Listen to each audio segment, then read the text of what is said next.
তোৰ নিচিনা অভদ্ৰ, তোৰ নিচিনা পাগল, তোৰ নিচিনা জধা মূৰ্খ যিমান দিনলৈকে অসমত থাকিব তেতিয়ালৈকে অসমৰ একো উন্নতি নহ'ব, অৱনতিহে ঘটিব। তই নিজকে কি বুলি ভাবিছ হে?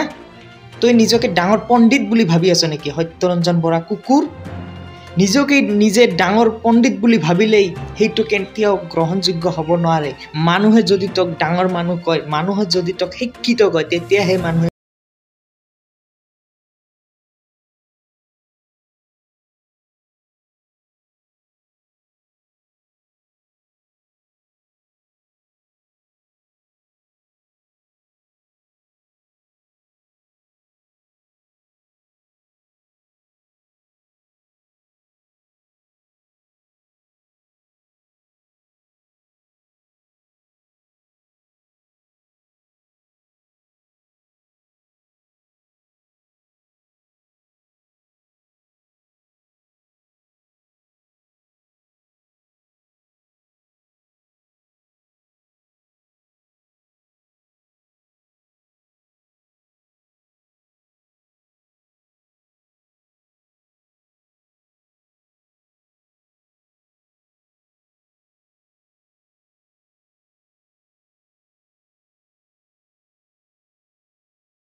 নেকি পাগল মূৰ্খ, তোৰ নিচিনা জধা মূৰ্খ যিমান দিনলৈকে অসমত জীয়াই আছে অসমৰ একো উন্নতি নহ'ব। কাৰণ তোৰ মনত যি সাম্প্ৰদায়িকতাৰ বীজ ৰোপণ কৰিছ সেইটো নাইকিয়া কৰিব লাগিব।